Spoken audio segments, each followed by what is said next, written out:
Assalamu alaikum. Leo ni wakati mwingine na mbele yako naye Sheikh Dr. Nyanzige, tuzungumze naye. Moja kati ya kitu ambacho kina make headline sana mitandaoni ni video zikimuonyesha Gigy Money ambaye tunaamini hivi karibuni aliweza kuslim na kuwa Muislamu na kuolewa ndoa ya Kiislamu na aliyekuwa Sheikh mkuu wa mkoa wa Dar es Salaam Dr. Walid ndiye aliyoifungisha ndoa hiyo. Lakini video ambazo zinaonekana ndio zimetufanya leo tumtafute Dr. Nyanzige kama shehe na kiongozi wa kiimani.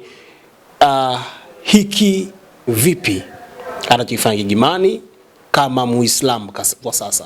Sheikh, asalamu alaykum. Wa alaykum assalam wa rahmatullahi wa barakatuh. Kwema.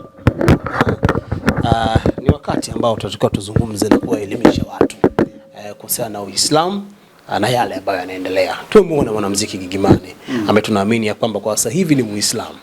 Aliolewa ndoa ya Kiislamu. Tumemuona jana kwenye party na aliyokuwa anayafanya na maneno anayozungumza. Sheikh wangu, kuna kitu gani ambacho tunaweza kuongea kuhusiana na tukio hili? Kwanza sijaona chochote na mimi sio mfuatiliaji sana wa hao watu hao. Ila kama unavyojua kwenye mitandao unaweza kupita na ukaona. Ila sijaona, labda unaweza kunipa muhtasari. Umeona nini? Gigy Money alikuwa kwenye party fulani, lakini maneno ambayo alikuwa akiyazungumza kwenye party ile sio maneno sahihi ya kuzungumzwa na Muislamu. Mavazi aliyokuwa amevaa kwenye party ile sio mavazi ambayo yanatakiwa kuvaliwa na Muislamu. Mwanamke wa Kiislamu ukishaolewa, sheria ya dini haitaki kuonekana ukienda club. Tumuona Gigy Money kama amefanya yale ambayo unayazungumza ni makosa, na dini yake bado iko pale pale. Yani hayo hayamvui kwenye Uislamu. Yani kama atakuwa amezini hajavuka katika Uislamu.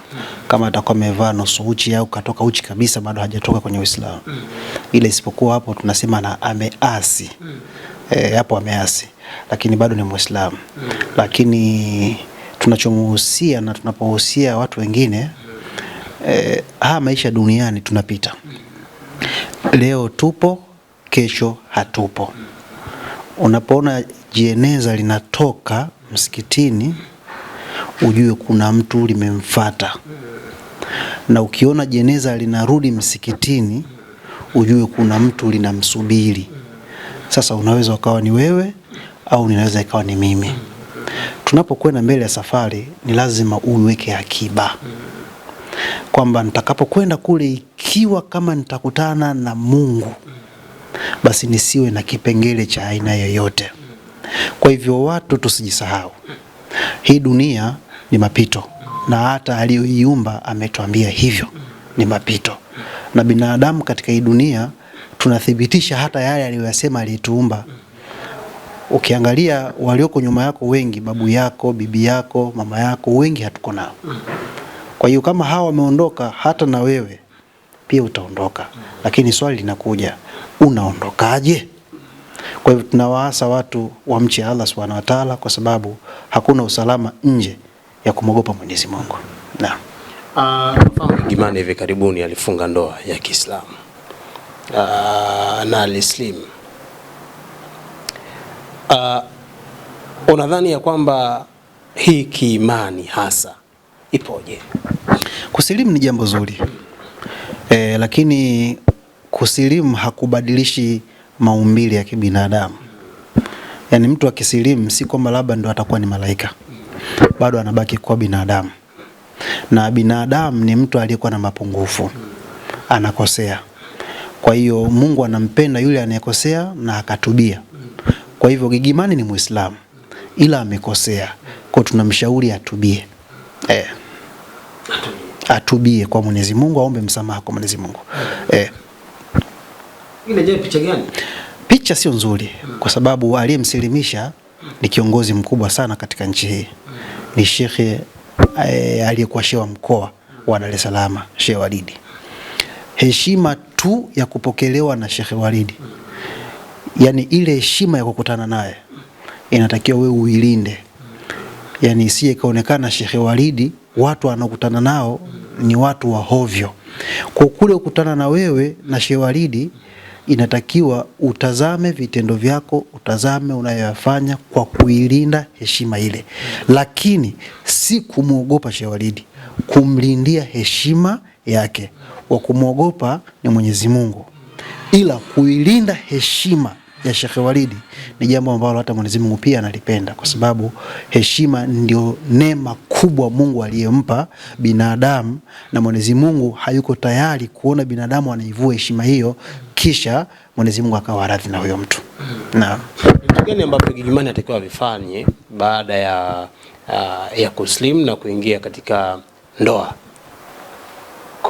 kwenye imani? Vitu gani ambavyo atakiwa vifanye sasa hivi pengine alikuwa havifahamu? Kwanza anatakiwa ajue anachokifanya na aamini mawazo ya akili yake na aheshimu maamuzi yake. Yule amesilimu, lazima ujue kwa nini unasilimu. Unapotoka kwenye Uislamu kuja kwenye Ukristo, au unapotoka kwenye Ukristo kwenda kwenye Uislamu, kwenye Uislamu kwenda kwenye Ukristo, maana yake unamtafuta Mungu aliyekuumba. Maana yake kiumbe anamtafuta Mola wake, anamtafuta Mungu wake. Miaka yote aliyoishi huko amehisi kabisa hajasimama sehemu ambayo inayostahiki. Sasa bado hajampata Mungu wake ambaye yeye anajua kabisa huyu ndio Mungu wangu. Sasa ukisilimu kitoka kule ukaja huku, maana yake unamtafuta Mungu wako. Sasa ni lazima kwanza ujifunze kuhusiana na huyu Mungu wako. Anapenda nini? Hapendi nini? Ameamrisha nini? Ameruhusu nini? Kisha uishi kwenye ile misingi. Kitakachobakia ubakie ule ubinadamu wako ambao hata Mwenyezi Mungu pia naye anausamehe. Lakini isije ikawa umesilimu alafu hauoneshi au huonekani au hauna ile hali ya kuonyesha kama unahitaji kumjua Mungu wako. Kisha ukafanya yale ambayo wewe unayataka wewe bila kujali Mungu wako anayataka au hayataki. Alafu ukasema kwamba ulikuwa una mantiki ya kusema kwamba nimtafute Mola wangu, ukatoka kwenye dini moja kwenda kwenye dini nyingine. Kwa hivyo tutachomshauri, tamshauri mambo yafuatayo. Kwanza, ajifunze dini yake. Alafu pili, amwamini Mola wake. Tatu, amtumikie Mola wake. Na nne, amfuate mtume aliyetumwa na huyo Mola wake. Gigimani ili afuate hayo yote aiache kazi yake. Unajua maovu yanampelekea mtu kuwa mzito kwenye kuyaendea mema. Ukiwa mtu unapenda maovu sana, moyo wako unaota madoa meusi. Madoa meusi ni kiza cha moyo, kinaficha macho ya moyo, macho ya kiroho kuona haki, na kinakutia uzito kwenye kuiendea haki. Ndio maana unaweza kusikia adhana inaadhiniwa, wakati wa swala umefika na hauna kazi yoyote, hauna sababu yoyote ya kutokwenda kuswali, na wewe mwenyewe moyo wako unakuambia kwa nini siendi kuswali. Moyo unakuambia kwa nini siendi kuswali, lakini hauwezi ukaenda kuswali. Kwa sababu gani? Kwa sababu moyo wako ulishakuwa ni mweusi sana kiasi ambacho umekuwa ni mzito kwenye kuendea mema. Na mtu anapofanya mema sana, mazuri sana, sasa inafikia hatua moyo wake unakuwa ni mweupe kiasi ambacho kwenye kuyaendea maovu anakuwa ni mzito, na kwenye kuyaendea mema anakuwa ni mwepesi. Kuna watu mwaka unaisha hajawahi kukosa kuamka swala ya usiku hata mara moja kwa ajili ya kulia na Mola wake. Na si kwamba labda pengine anafanya kazi za mchana, lakini ukifika usiku lazima amke mwaka mzima. Lakini kuna mimi na wewe unaweza kufika usiku tukaamka tusiwe na nguvu ya kwenda kusoma kusali. Kwa sababu gani? Kwa sababu nyoyo zetu sisi ni mbili tofauti. Kwa hiyo tunahimizana watu kufanya matendo mema, kwa sababu inakuwa ni sabuni inayokwenda kusafisha moyo wetu, na moyo wetu utakapokuwa ni msafi itakuwa ni wepesi zaidi kuyaendea mema na kuiacha mabaya. Naam. Kwa unataka useme pengine haya ambayo Gigimani anayafanya sasa hivi hakuwa tayari kuupokea Uislamu na ndio maana bado anaendelea nayo? Gigimani alikuwa tayari kuupokea Uislamu. Na ndio maana akafanya maamuzi ya kusilimu, kwa sababu kama asingetaka, Gigimani ni mtu mkubwa, hakuna kuweza kumforce. Yaani huwezi kwenda kwa Gigimani kwamba silimu na akasilimu. Isipokuwa alitaka kabisa kwenda kwenye Uislamu. Isipokuwa ameteleza tu sehemu moja. Mwanadamu ana maadui wanne kiimani. Kwenye sekta imani, mwanadamu ana maadui wanne. Adui wa kwanza, sawa, ni nafsi yako mwenyewe. Nafsi unavyoilea, nafsi unavyoisikilizisha, nafsi unavyoitazamisha, ndio hayo utakaoyaishi. Adui wa pili ni mazingira. Ukiwa ni mtu unayependa kukaa baa sana, pombe lazima utakunywa. Ukipenda sana kukaa na wavuta sigara, lazima utavuta sigara. Ukipenda kukaa na wahuni, watu wazinifu malaya, na wewe utakuwa hivyo hivyo. Kwa hiyo ni adui wa pili. Na adui wa tatu ni shetani. Dunia. Hii dunia. Huyu ndo adui wa tatu. Dunia hii unavyoiona ina mambo mengi sana. Ina maana kwamba ikiwa kila unachokitaka wewe utakihitaji na sio mbaya, ila ukakosea jinsi ya kukiendea, huyu ni adui wako tayari, kiimani lazima atakupoteza. Ukihitaji pesa kabla ya wakati wake, utaipata pesa kinyume na alivyotaka Mola wako. Kwa ishakuwa dunia ni adui yako kwa nani? Kwa Mola wako. Ukihitaji mtoto, umekaa kwenye ndoa kwa muda mrefu, haujapata mtoto na wewe ukawa hauna subira, utampata mtoto kwa njia ambayo Mungu hajataka. Ndio hao wanakwenda kwa waganga wa kienyeji, mara si leta kuku, mara si nini tena, kati vitu viko wazi. Na adui wa nne ni shetani. Huyo shetani ni adui wa mwisho kabisa. Shetani hawezi kukupoteza mpaka wewe mwenyewe kwanza uoneshe njia kwamba unakotaka kuelekea, unaelekea wapi. Unataka kwenda baa, yani hamu ameshaona kwenye nafsi yako kabisa, unataka kwenda baa, anakuelekeza njia ni hii, njia ni hii, njia ni hii.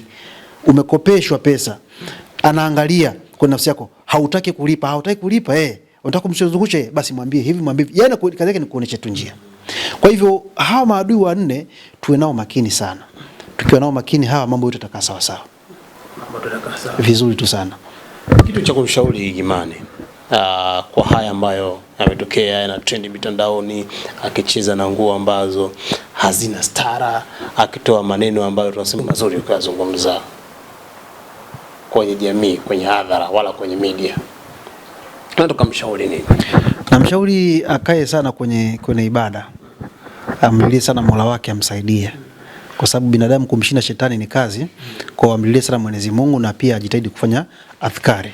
Unajua dhikri ukifanya, kwa mfano subhanallah walhamdulillah wala ilaha illa Allah wallahu akbar wala haula wala quwata illa billahi al-aliyyil azim, ukifanya tu mara 100, basi unasamehewa dhambi zako, sawa, zile ndogo ndogo, kubwa kubwa, mpaka ufanye tauba.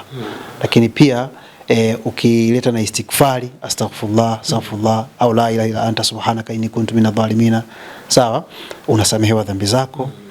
Au kimswalia mtume pia vile vile. Hizi adhkari zina usafisha moyo wa mtu na zinamkurubisha kwa Mola wake. Mola wako anapokuwa karibu na wewe, malaika wanakuwa karibu na wewe. Mungu anachokifanya, anawaambia malaika kwamba mimi nimempenda fulani. Anamwambia kiongozi wa malaika, nimempenda fulani na wewe mpende. Jibril anampenda. Na yule Jibril anakuja kwenye mbingu hizo chini, anawaambia wale malaika wengine, bana, Mola wangu amempenda fulani na ameniamrisha na mimi nimpende, na nyinyi mpendeni. Wale malaika wote wanakupenda. Wanashuka ardhini, wale malaika wanawaambia viumbe wote, bana, fulani amependwa na Mwenyezi Mungu na nyinyi mpendeni. Kwa unajikuta kila mtu anakupenda. Ndio kama haya ya Sheikh Walidi. Aliyefukuzwa kwenye cheo cha ushehe wa mkoa yupo kimya, lakini huku nje ndio watu wanalalamika. Kwa sababu gani? Kwa sababu ya mapenzi yaliyopandikizwa na Mwenyezi Mungu kwenye nyoyo zetu, baada ya Sheikh Walidi kuwa mtu mwema, mtiifu na mnyenyekevu mbele ya Mola wake. Naam. Kwambia Gigimani pengine hakuitaka ndoa. Ndoa aliitaka, na angeitaka wasingefanya vituko kama hivi anamfanyia mume wake. Pana ile ni mazingira tu ya kitabia. Tabia yake tu ndio imekuwa hivyo, lakini ndoa anaitaka. Tuseme kwamba labda kibinadamu, binadamu anafanya mazuri na anafanya mabaya. Yale mazuri tutasema haya ni mazuri, ni tabia nzuri. Yale mabaya tutasema ni tabia mbaya. Gigimani si mbaya, ila tabia aliyofanya sio nzuri, ni mbaya. Kwa kile alichokifanya jana ni kibaya. Kwa Gigimani ana tabia mbaya. Gigimani kwa tukio la jana ana tabia mbaya. Tabia mbaya. Kwa kile alichokifanya ni tabia mbaya. Na hata na yeye pia vivyo anajua ni tabia mbaya. Lakini Gigimani pia vivyo ana tabia nzuri. Na yeye mwenyewe anajua kwamba ana tabia nzuri. Akifanya kizuri yeye mwenyewe anajua hapa ni kizuri. Akifanya kibaya mwenyewe hapa anajua ni kibaya. Kwa hiyo kwa kuwa na akili timamu, ukimwambia bana hapo umefanya kibaya, hawezi akasirika. Na ukimwambia hapo umefanya vizuri, pia vile hawezi akachukia. Dr. Nyanzige, bingwa kabisa wa wenye shida ya kupata watoto. Nakwambia wale ambao wanahitaji watoto kwa muda mrefu, unateseka kwenye ndoa yako, hawajapata mtoto, unaweza kumtafuta Dr. Nyanzige aweze kukupa dawa ambazo hizo faster, haraka utaweza kuitwa mama. Wanakwambia kwamba shida ya uzazi sio ya mwanamke pekee, ni mpaka mwanaume. Dr. Nyanzige amekuwa mtaalamu sana wa tiba za uzazi. Neno moja la mwisho la kuambia wale ambao wanahitaji watoto lakini hawana namna, wameshazunguka sana, wamekosa. Natamani yani hii interview kwenye issue ya uzazi ungenifanyia hata nikiwa nimelala usingizini. Kwa nini nakwambia hivyo? Ni kitu ambacho ninachojiamini kwa 100% hata usingizini. Mimi mtu nikimpatia dawa zangu, hata wewe na miaka 10, mfuko wake wa uzazi haujalea au haujapokea mtoto, atapata mtoto. Yani hata unemcha kwenye saa 8 usiku bana, unaelewa vipi kuhusiana hizi dawa zako za uzazi? Nipo usingizini, nitakujibu hata kwenye ndoto, nitakwambia dawa hizi akizitumia mwanamke wa aina yeyote asiyepata mtoto hana haja ya kujuta kwa muda wa siku 30. Tasema hivyo kwa sababu hakuna mtu nilimpatia hizi dawa na akaja na lawama. Na kama yupo, natoa ruksa kwenye comment, watu wa comment. Yani kama yupo mtu nimempa hizi dawa za uzazi na hajapata mtoto, a comment pale aseme mimi nimetumia sijafanikiwa. Ukicomment utawasaidia wengine ambao wanaoniamini na hali ya kuwa naongea uongo, kwa hawatakuja kunipa jasho lao. Lakini usicomment kwa ubaya, kwa sababu mimi mwenyewe nina nia nzuri ya kuwasaidia na nafanya hivi kwa upendo. Kwa usinichafulie jina, kwa sababu sijakusudia kuwadhulumu kwa kuwapa kitu ambacho hakitokuleta matokeo. Basi nawe pia vile vile usinidhulumu kwa kunichafulia kitu ambacho sio cha kweli. Ila kama umetumia dawa na hujafanikiwa, comment hapo.